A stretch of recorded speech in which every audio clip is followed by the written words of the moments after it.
Hello everyone, welcome to the first lecture in our lecture series, Designing for Change.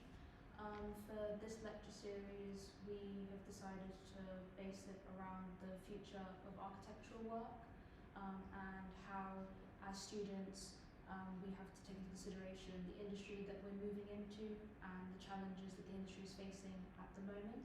I am Jasmine, I am the president of the Reading University Architecture Society, and for our first lecture we will be having FAF, presented by Charlie Edmonds, and he will be having a lecture about the future of architecture towards an end of architecture. Would you like to start your lecture? Cool. Thank you.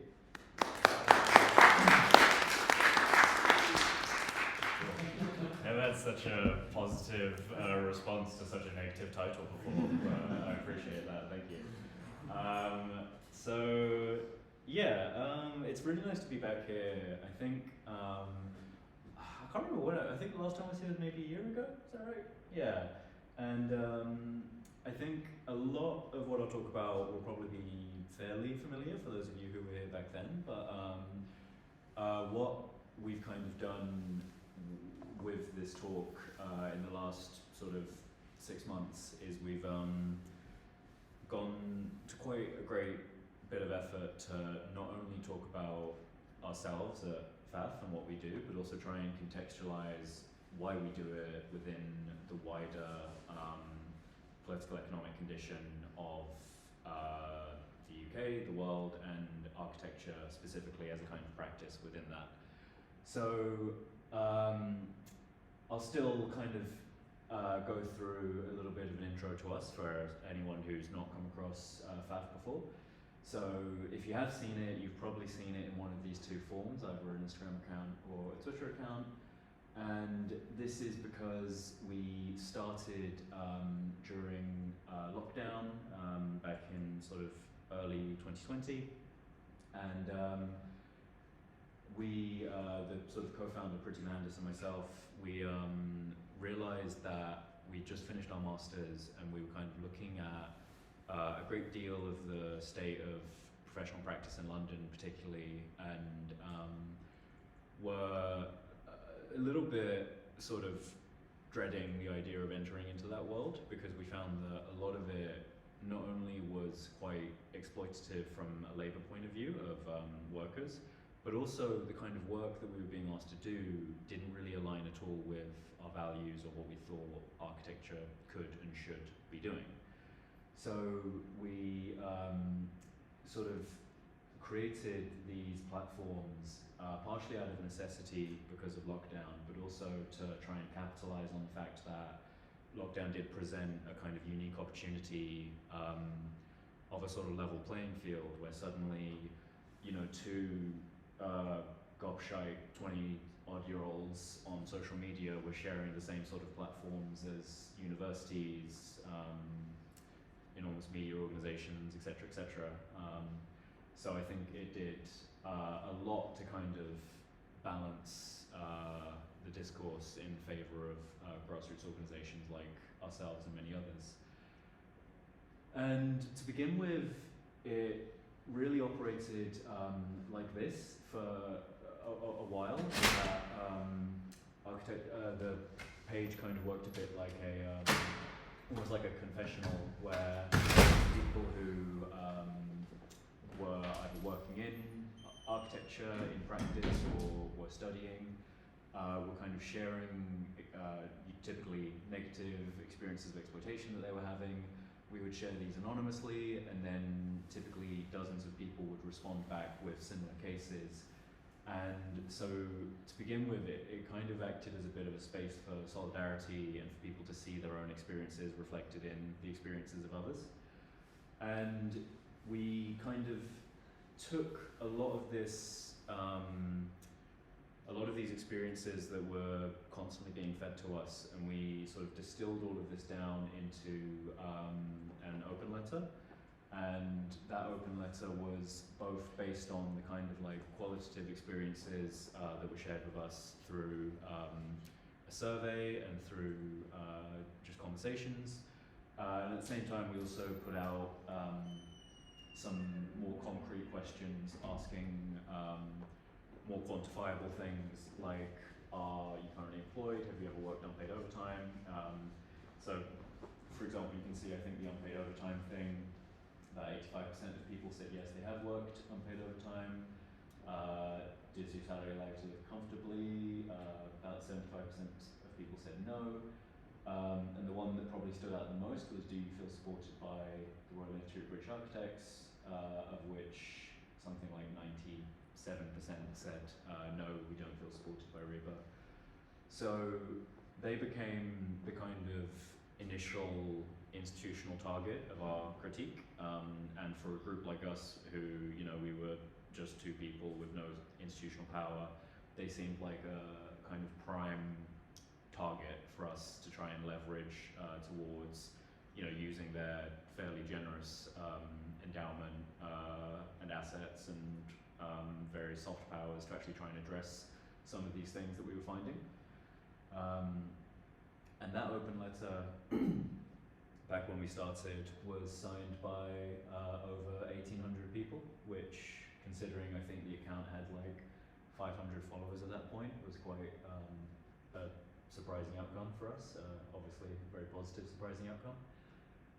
And blah, blah, blah, long story short, they didn't really do much with that open letter. They met with us, they said they would act on various demands that we'd made, and then a year passes, nothing really happens, and so we decide to kind of, you know, if people in RIBA right now aren't going to actually act on any of this, why don't we try and put someone else in who will act on this? So FAF, along with groups like SAW, the Architecture Union, Architects Climate Action Network, the Architecture Lobby, and student representatives from inside RIBA itself, we all got together and we decided to run our own pre-president election, and we did our own internal hustings, had our own sort of debates and voting process, and Moiwa won that. And then, as you can probably see, or maybe you already know,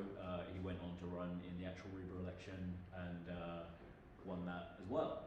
So we now have the first worker architecture, Royal Institute of British Architects president, we have the youngest RIBA president, we have the first black president, and all of this was achieved by this really amazing kind of grassroots coalition of organising, and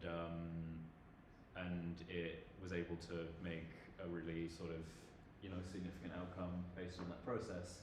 And now Moyo was joined in office by 7 councillors from a new group we started called the Just Transition Lobby. So he's kind of well supported now in office, and hopefully the more of these kinds of organising processes we can go through, the more we can try and galvanise some grassroots support to vote and get involved with these types of things, the more pronounced that kind of change will be. And we also were fairly involved in the ARB reforms that happened about a year and a half ago. A lot of them started from consultations, of which we were one of the groups involved, and a lot of this sort of eventually came to the ARB deciding to initiate some of what they at the time called the most significant changes to architectural education and training in 50 years. I think it's probably not that ambitious anymore, as consultation processes tend to water a lot of things like this down, but again, I think it's still a sort of interesting example of where, you know, within a year of starting FAF, the kind of outcomes and leverage points you're able to identify through this kind of organising. And so this, for those of you who have seen me speak before, this will all be quite familiar, I think. And this is where we get into some new territory, because what I think is more important for you guys to take away is not so much what we've done or how we've done it, but the why of why we've done it, and the fact that there is not really an option for things to go on unchanged, and so possibly more than at any other point in modern history, it really is a time where you sort of have to actively engage in thinking about how our profession and the wider economy has to kind of transition into a different state. So I'll kind of take you through a bit of that reasoning now, and then maybe we can get into some more details of that through some like questions and things at the end. So the reason why we do what we do at FAF, the reason why we are experiencing so many issues in the world of architecture right now, and so many problems generally, a lot of it has to do with these couple of jokers and a thing called neoliberalism. And what that essentially means is that it's a sort of political ideology which advocates for government to not provide through things like a welfare state, for a government not to provide housing, not to provide public amenities, not to provide infrastructure, but to try and leave these things to the market instead, leave these things to private companies to provide under the assumption that they will do it in a more efficient, effective way, which I think anyone who's taken a train recently can attest to the success of that. And this, if we think about this broadly, neoliberalism kind of looks like this in the UK, where if we look at government spending, for example, you can see that at this period of neoliberalism in the 80s, public corporations, which would have been largely a lot of architects, planning offices, things like this, they take a nosedive as funding for public corporations is pulled, and more sort of state assets are sold off to private companies. And so this is where you can start to see impacts on architecture like this, where if we look back to 1976, it was a completely different landscape of practice to what we have today, where in 76, 49% of all UK architects work for the public sector. Fast forward to today, that is less than 1% now. So within the span of 50 years, you have a profession that has effectively become, it's effectively gone from largely involved in the provision of public goods through public spending to a profession that has become almost entirely privatized, and almost entirely at the behest of private capital for private interests. And I think you can kind of see how a lot of these changes are enforced, because you know, this sort of neoliberal process wasn't just a matter of you know, pulling a lever from like public to private. There were a lot of mechanisms that had to be changed to actually create this sort of legislative transition. And you can see this a lot in terms of how Thatcher in particular worked against unions. So if anyone doesn't know, a union is basically just a collective of workers who try and use their collective power to balance the power of their employer. So, you know, if you go into your boss's office by yourself and say, hey, I'd like a raise, they'll probably say, no. If you and everyone else in the office go in and say, we'd all like a raise, that's a lot harder to say no to. So essentially, a union is kind of like I said, a mass organization of workers to try and balance power between workers and employers. And so you can see how, if we look at union membership in the UK compared to the top 1% of earners' share of like value generated, you can see that there's almost a sort of perfect mirror image of how as unions become stronger, wealth is more equitably distributed, and vice versa.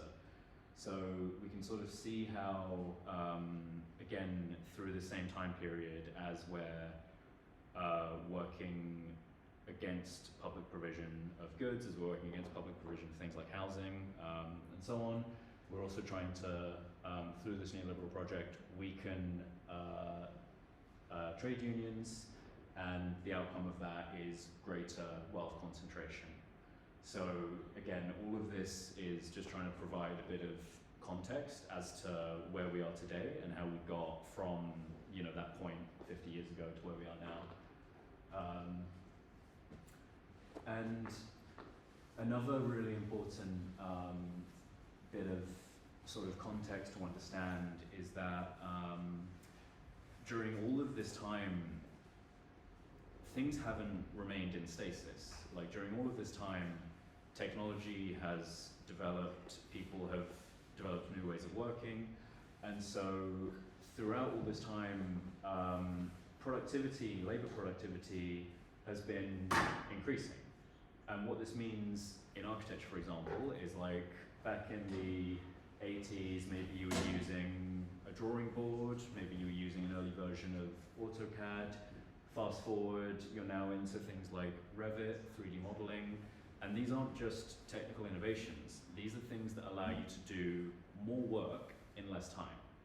So you might expect that if you're doing more work in less time, you would see some kind of mirror of the value you generate in your salary, right? But what you can actually see is that median earnings have not risen at the same rate as labor productivity, and there's a decoupling here that you can observe. And if you look at this same graph for the US, it's even more stark. Like in the US, you basically get to the 80s and the neoliberal period, and productivity is going up really, really high, and income is almost flatlines. So this is something that you can see a lot in countries that have kind of embraced neoliberalism, such as the US and the UK. And that basically means that that value isn't just gone, right? Just because we're not seeing the value return to workers in income doesn't mean that it's gone. It just means it's going somewhere else. It's going to the people who pay the salaries, generally. So why don't architects do anything about this? Why, if things are in such a sort of dire state, do we rarely hear about these kind of topics in sort of architectural discourse or lectures or things like this? Well, a big reason for that is because the sort of intellectual history or the culture of the discipline still kind of has ties back to this time period where architecture was much more of a white-collar career, and it was something which we kind of often talk about as labor aristocracy. So labor aristocracy is, it's not like being an employer, it's not like being someone who runs the company, but it's basically a kind of worker who's given greater condition, sort of improved conditions, which places them slightly not so evenly in the kind of working class or like capitalist divide, right? So this is a space that architecture has sort of historically sat within, because architecture has been very well aligned with the people who have the money and the capital to produce and change the built environment. So historically, architects have got a bigger piece of that kind of pie. And so this led to things like improved scale and regularity of pay, prospects of social security, improved conditions of work, direct relations with the social strata above and below you, improved general conditions of living, and prospects of individual or familial advancement. And not all of this is just to do with the workplace itself. A lot of this is also to do with like the wider conditions. So, you know, prospects of social security, for example, those are things that have been lost not because of architectural practice, but because of that wider political context I was describing. So, whereas someone, you know, 50 years ago could have a much easier time of accessing social housing or buying a house affordably, we're now in a position where that is virtually an impossibility for most people of our generation. So this is the kind of thing that has changed, which means that architecture today isn't quite the same as the kind of world of architecture that these guys would have entered into. And yet the legacy of that still exists in the profession. And I think this is a really interesting report that was conducted into sort of privilege in different fields and professions. And it looked at a sort of a density of privilege in different sectors, and here they defined privilege as having one or more parent in a managerial position at work. And they actually found that architects and town planners beat out things like professions like barristers and judges, solicitors, journalists, all of these professions which I at least have long associated with a lot of privilege. Architecture ended up coming out on top, and I think that it doesn't really speak to an idea of architects as being this enormously wealthy, powerful group, but I think it does speak to this idea of architects as largely being a comfortable group, particularly in older generations. And I think this is probably quite a large part of why architectural workers have historically been fairly apathetic when it comes to political engagement. So why is this changing now? Why in the last 5 years have we seen the emergence of like the union, the Architect Climate Action Network, the Architecture Lobby, the first union in the US? Why are we starting to suddenly see loads of movement in this kind of labor movement activism space in architecture? Well, I think a lot of it has to do with how that picture of comfort is starting to evaporate for recent generations of architectural workers. This isn't just to do with architecture, of course, this is also to do with that wider economic picture I was trying to paint earlier. So we can see that wealth is increasingly concentrated in older age groups, primarily through the asset of home ownership. If we look at Part 1 salaries adjusted for inflation, you can see that right now they're about as low as they've ever been. So if, like I said, adjusted for inflation, a Part 1 was getting paid significantly more in 2006 than they were in 2019, even though, like we looked at, productivity has continued to rise.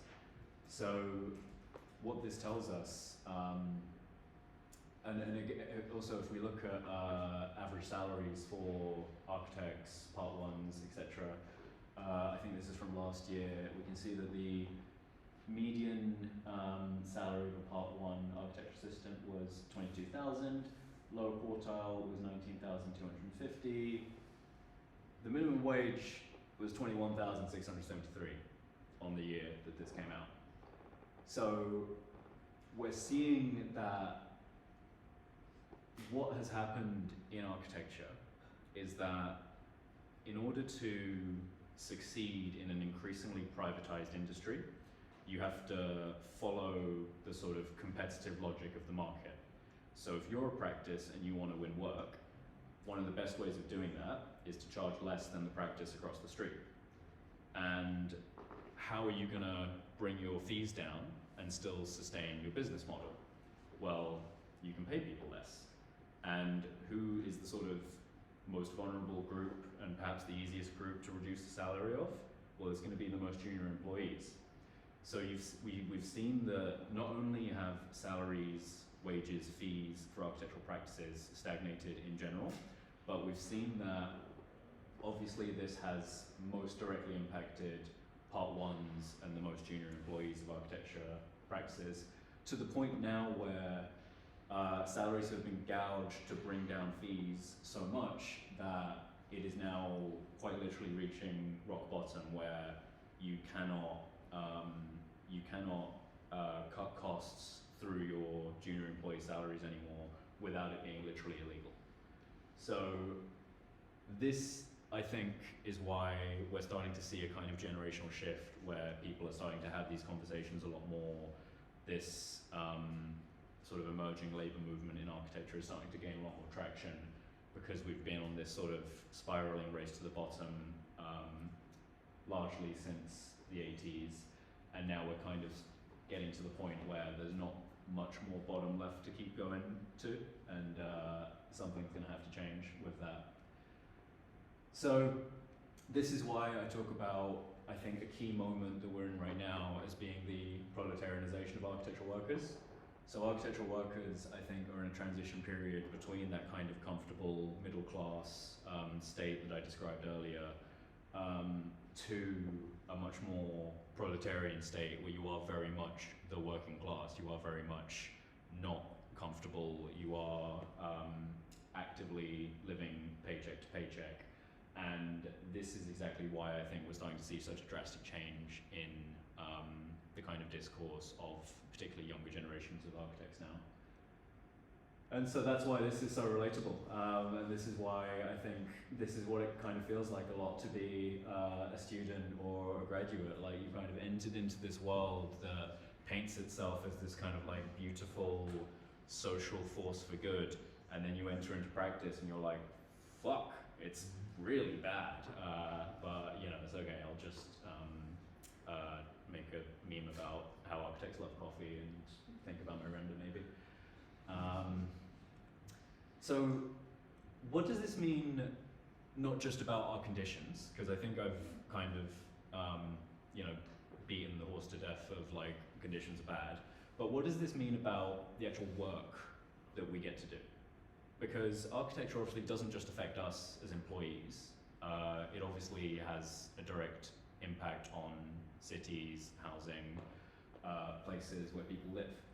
So I want to also talk a bit about how this same condition leads to a degradation of the built environment, and it leads to us doing work that not only tends to be more unfulfilling or not socially necessary, but is actually actively destructive when we look at it from a climate and ecology point of view.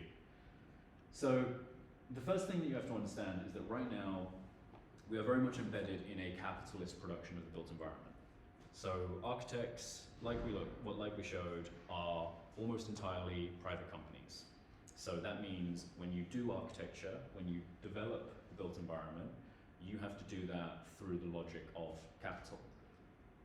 And what is that? Like, when someone says capitalism, when someone says logic of capital, what do they actually mean? Well, let me give you an example.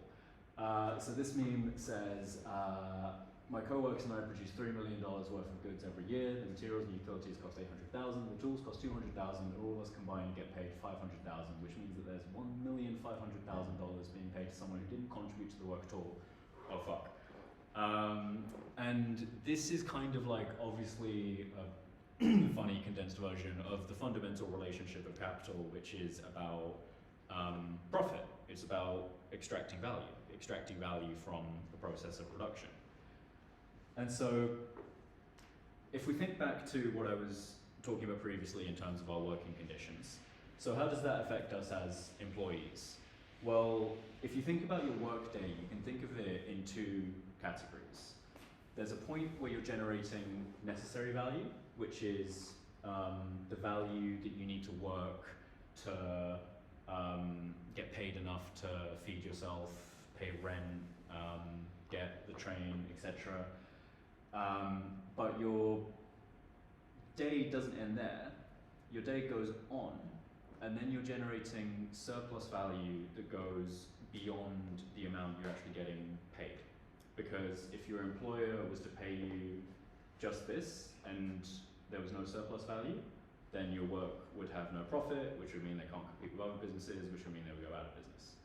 So every day you work, you're getting paid your necessary value, and then you're generating surplus value for the company. And this means that you as an employee have a fundamentally different drive to your employer, because your primary interest is to sort of decrease this so you get paid a higher wage and you can improve your conditions of living. Your employer's incentive is to improve the conditions of the business, which means to increase surplus value. And there's a few different ways they can do that. They can either reduce the amount of time that you need to reproduce your necessary value by making you more productive. So anytime your boss is like, hey, you know, you've had an hour for lunch, get back to work. Anytime there's some new technology being brought in, anytime there's anything to increase productivity, the goal of that on a balance book is to increase surplus value. equally, and something that we see often in architecture and that we're very familiar with, is overtime, particularly unpaid overtime. So if a business needs to increase their surplus value, another thing they can do is just increase the length of the working day. So this is how we start to see the logic of capital playing out in employment, right? And obviously this isn't just architecture, you can put this on to pretty much any type of work. So the thing that we need to understand as a primary difference here, and this is where I'm probably going to get the most directly Marxist with you guys, so kind of hold on for a bit, but I promise it'll be worth it. So there's kind of two types of value that you can think about, and that are really useful to think about how you're operating in the world. There's use value and exchange value. So use value refers to the qualitative aspects of something that you need. So food has a use value because you won't starve. Housing has a use value because you won't freeze. Something that you enjoy has a use value because you enjoy it. But you can't really put a number on that, right? Those are qualitative requirements. And this is typically what most people who work for a living think about. So they begin with the commodity, which is what C stands for. They begin with the only commodity that they own, which is their labor and their work and their time. And they sell that for a salary, so they can buy another commodity, food, rent, etc., etc. An employer, a business, is thinking about that relationship in a completely inverted way. So a business is thinking, I'm starting up with some seed money, I'm starting up with an investment or something like this. I need to either purchase a commodity or begin a process of production and get M prime, which means a higher amount of money, an increased amount of money as a return. So, and this is qualitative because M and M prime are different quantitatively. So what this means is that from a worker's point of view, you're mainly thinking about things in qualitative ways of social needs, whereas as an employer, you're purely kind of tending to think in this exchange value sense of what do I put in and what do I get out financially. And the problem with this is that it doesn't just end there, right? Like, this is a sort of never-ending circuit, and capital has to keep circulating and keep accumulating, because if you don't keep doing it, then you don't get to compete with the other people who are doing it better than you. So this is exactly what happens for architecture practices as well. And I think it's really useful to look at a couple of examples of how this process of sort of value extraction works in architecture practices today. So I'm going to show you a couple of popular typologies that you will likely have come across in either maybe some previous work you've done, or you've seen it a lot on like the AJ or something. But I'm going to show you two popular types of building, and I'm going to show you how they are related to a capitalist market condition, right? So let's start off with one that I really like, which I refer to as the edgy kitchen extension. So this is a kind of project that you see all the time. So it's typically a kind of like London townhouse. An architect will get hired to do an extension to the kitchen, and you know, they'll make it nice, they'll make it a bit swanky, they'll have some design flair to bring to it. And the actual capitalist context that this relates to is a process of change in urban cities where these, you know, what have historically often been working class neighborhoods and buildings are becoming gentrified and have higher income people moving in and developing these sites. So this relates to the capitalist outcome of greater financial inequality that we looked at earlier, or the Gini coefficient, as you can see here. So that is an architectural outcome, an architectural trend that you can directly link to a economic condition of the built environment right now. What's another one? And this we can kind of think about as like real capital, and what that basically means is that as bad as obviously like a lot of this kind of gentrification to neighbourhoods is, the very least you can say about these projects is that at least these are usually good buildings, like at least these are usually good, well-designed spaces to live in. They actually have, they're not purely driven by exchange value, they do have a use value to them as well. Whereas there are parts of the built environment that almost work purely according to exchange value, and that is what I call vacuous New London vernacular bullshit, which is the kind of thing that you see all over, I put London, but obviously you can see this in Manchester, you can see this everywhere in the UK right now. And this is the type of sort of buttery looking brick grid buildings that get thrown up really quickly as a kind of development strategy. And what's the economic condition that these are relating to? Well, it certainly isn't the production of use value, because these things are built terribly. This project, I think, was a few years old when the brick slip panels started falling off. They typically have very, very poor energy performance. If you look at the recent Ollie Wainwright article on house builders, that also does a really good job at showing how almost the majority of building we're doing in the UK right now isn't done to produce good quality buildings. It's done for, clearly it's done for some other reason, which I'll talk about in a bit, but the drive is not to produce good quality buildings, because we're not doing that. We're producing terrible, terrible buildings. And the reason for that, again, is an economic reason. It's the financialization and the commodification of land, which again is another result of a capitalist production of the built environment. So you can see that since the 90s, the value of land has steadily increased, but so too has land with assets overlying it. So right now, a lot of housing, a lot of house building isn't done to produce good houses. It's done because when you put that house in there, the value of the land goes up. So you're not a house builder, you're not an architect, you're a land value uplift capturer. That's basically the function of the work. And you can see that that's the function of the work, because the function of the work is not to produce a good building. The function of the work is purely about exchange value. It's purely about making that number of the value of the land go up to capture it.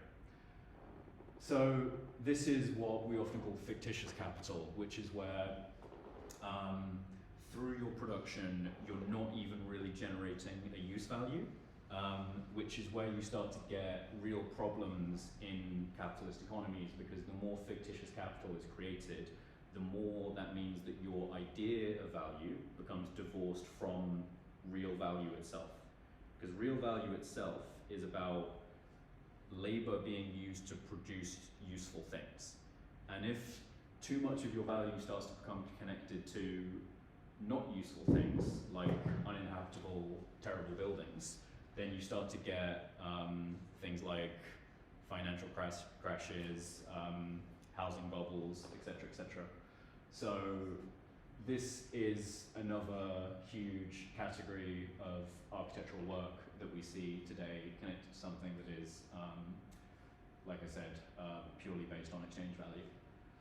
So when we look at those two examples, you know, even though I've been critical of both, it might feel a bit like, you know, oh, okay, which way do I go then? Do I be the artisan, like, kitchen extension guy, or do I be the bad housing developer? And the truth is that they're both bad. Like, the truth is that both of these are ways of developing the built environment that are not based on social necessity, they're not based on social value, they're not based on ecological value. All they're based on is different circulations of capital. And so, as architects, and particularly as students, we should really think about how we can reject this kind of like dichotomy and this false choice. Because we know that there are alternatives to building like this. Like, we can see beautiful social housing in Vienna or Barcelona. We can look back to the pre-neoliberal era in the UK to see that building has been done in a way that is aligned with social value before. It's not a fiction, it is possible. And so, kind of the last section of this is about how I think a lot of people will hear the previous sections and they'll think like, well, you know, that's just the way it is, you know? You either make the most of it or you kind of get out. And the truth is that it's not gonna keep going the way it is, whether we change it intentionally or not. And that's because the way that we produce the built environment right now is not only untenable in terms of social extraction and exploitation, but it's untenable in terms of the actual ecological conditions of the planet that we live on. And so when I talk about the end of architecture, I'm not talking about a socially enforced end of architecture, I'm talking about an ecologically enforced end of architecture. It is inevitable that the production of the built environment will transition into a new state. The only choice we have is whether that's a transition that is guided and coordinated and intentional, or whether it's reactionary to cascading ecological crises. And I'll kind of show you what I think is probably one of the most important graphs that we can understand for where we are in the world right now, which is the link between value as defined by gross domestic product, or in this case, gross world product, which is the aggregate of all GDP. If you don't know, GDP is typically the standard that we set successful economies by. If your GDP is going up, that means you're doing well. But it's worth noting that your GDP goes up whether you're building and selling food or whether you're building and selling bonds. So maybe GDP isn't such a great measure of progress, but that aside, that tends to be the way that most countries measure how well they're doing, is by gross domestic product. And the difficult truth that not many politicians or states want to acknowledge is that GDP is inexorably coupled with carbon emissions and material extraction, which means that if we continue along the logic of capital that we're on now, which depends on us constantly producing more and constantly consuming more in a sort of idea of perpetual growth, then that perpetual growth will lead to a perpetual destitution of our ecological conditions. So this is what I mean by an end of architecture or an end of a sort of status quo mindset, because this is untenable. We will be forced to end the pursuit of endless growth, either by intentional decision or by cascading planetary crises. And let's just bring it back to architecture. Let's zoom in on a really specific case.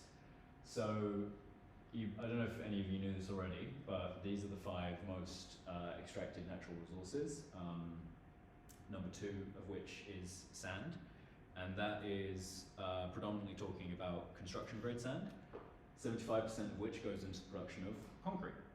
Concrete, obviously, now is pretty much the de facto material for most construction that happens globally. We're consuming this finite resource, because construction grade sand is a finite resource, it can run out, and we're consuming it at such a rate that some researchers have predicted that we're going to begin to deplete natural reserves by 2050, which means that the de facto way of producing architecture, the de facto way of building, becomes obsolete within our lifetimes. Sorry, Tadawanda. So this is like one very specific example of what I'm talking about, where there are social and ecological realities to the world today which architects often are just not engaging with at all, and very much burying their heads in the sand. The sand's going to run out. And this is why I talk about the end of architecture, and that's why I try to sort of frame things in that way in this lecture. And it's important to note as well that this extraction and this and these ecological consequences, they are not going to be distributed equitably. they're going to be distributed in a way that disproportionately impacts people who have historically not emitted carbon and who have not done the material extraction that has caused the kind of problems we're talking about. And I think this is a good example of that. You can see that the world's main sand importers and therefore the world's main concrete users are typically global north countries, so the US, Europe, China. And this is not where climate crisis is going to be most keenly felt.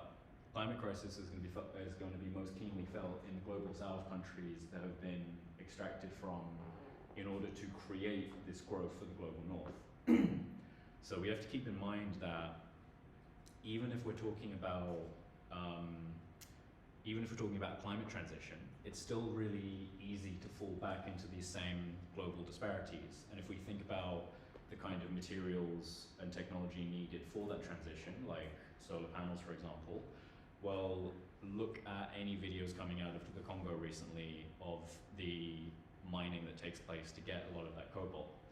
So it's really important to think of this necessity that we're facing right now, not as just the necessity of a climate transition, but the necessity of a just climate transition. And I think this sums it up really well as a transition to renewable energies in the global north, premised on the plunder and exploitation of the lands and people of the global south, is not climate justice, it's green capitalism, it's green colonialism. So this is why these kind of two strands of like capital and ecology, they're not separate. Like, you can have green capitalism, but green capitalism works under a continued logic of extraction. And that continued logic of extraction is directed to the global south in order to preserve the living conditions and quality of life of the global north. And again, I'm not just like making this up. You can literally look at a capitalist and they'll tell you what they're doing. They will outright say, you know what, South America, we will coup that to get that lithium, and we don't give a fuck what you think about it. So it's not an obscure thing. It's really quite obviously happening out in the open. And so I think where we are is quite nicely summed up by this article by Kevin Rogan, which is titled "Picking a Fight." And it says, the only alternative to the predatory overconsumption of finite resources is to utterly subordinate the practice of architecture to the betterment of human lives by force if necessary. Of course, architecture already is dominated by the master of capital, which gives it form, an ethos, a way of acting. I propose this master be usurped by a social force that seeks to devastate the capitalist world in favor of the human one. Architecture, as it stands, has become exceedingly adept at dying. What if we learn to fight? And so what I will leave you with is a little reflection on how to fight. You know, you could begin, for example, with some light reading, maybe. Obviously, it doesn't have to be such scary reading if you don't want it to be. I think what I always recommend, specifically for students who might find a lot of this like overwhelming, is to start where you are. And where you are is in architecture school. And I think one of the best things you can do for yourself at this point is to deconstruct some of the myths that you will be fed by the wider profession. And I'm going to kind of specifically name a couple of really, I think, insidious myths that will set you on this typical architecture path of continued social ecological extraction. And one of these myths is this idea of the calling, right? So I really recommend everyone reads this failed architecture piece called Death to the Calling, A Job in Architecture is Still a Job by Marissa Corray. And essentially what Marissa does in this piece is she lays out how architecture will kind of deploy this idea of architecture as like more than a job, but like almost a spiritual urge that you must fulfill. And it will kind of leverage that against you to make you accept more exploitative conditions. And this myth is really, really prevalent everywhere you look. And when you start to notice it, it's kind of crazy. Like, one example she gives is the fact that architects never talk about what they do as a business, right? You're never like, I'm gonna go work for an architecture company. I'm gonna go work for an architecture business. No, you're gonna go work for a studio, right? Or or an atelier or a practice. It's never a company. So even in the way we talk about our own work, we're obscuring the actual relationship to capital that underlies it, and we're actually obscuring this idea that what we do is a job. And then a lot of people might say, you know, that's fine, I've got that, I understand that architecture's political, I'm on it, I'm doing good. And I think the kind of next step from there is to sort of take in the lesson of this article, which is all design is political, but not all politics is design. And again, this is another failed architecture piece by Leja Hanrahan, and she does a really good job of reflecting on how a lot of architects, once they kind of come to a political realization of their work, will try and engage in sort of political organizing through their design, which isn't necessarily a bad thing, but we also have to understand the limitations of design practice. So, for example, if you want to bring back a return of social housing in the UK, you can't design it back. The only way to return to the provision of social housing in the UK is through a concerted effort of social and political organising. And it's really important for us to understand how design sits within a wider context of political economic change, but also what its boundaries and thresholds are, so that we can both do justice to design practice and then do justice to the context that design practice sits within. So tangibly, what I would encourage people to do is, particularly once you start working in practice, is to join the Architecture Union, the section of architectural workers. Like I said before, this is the only way, really, that you can have any kind of balance of power between you as a worker and employers. If you think back to that ever falling standard of Part 1 pay, the only way to reverse that is to increase union density in the architecture profession, because no one company can fix that. Because if one company says, actually, we are going to pay our Part 1s 40 grand, well, that means that they're going to have to raise their fees. That means they're going to lose work. So the coercive laws of capital actually mean that even if your boss wanted to try and solve the problem, they would likely suffer as a business because of that. So the only way to address the problem is by building enough union density in all practices in the UK so that you can start to make collective demands that raise standards for everyone. And then people can't outmaneuver or outbid or outcompete each other because they're all relating to the same organized body of workers. So I think that is a really important aspect to consider. Also join ACAN, Architects Climate Action Network. So they're doing a really good job of working to improve things like regulation of embodied carbon, improve the provision of natural material building classes and knowledge, and trying to make that more common in the UK. So they're doing really great things in terms of addressing the kind of side of ecology that I've spoken about today. And then, like I said from that Leja Hanrahan piece as well, remember, you don't have to do everything through architecture. In fact, I would strongly encourage you not to do everything through architecture, because it'll make you go absolutely insane.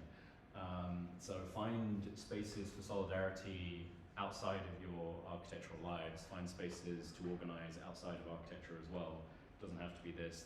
You could work with people in myriad ways.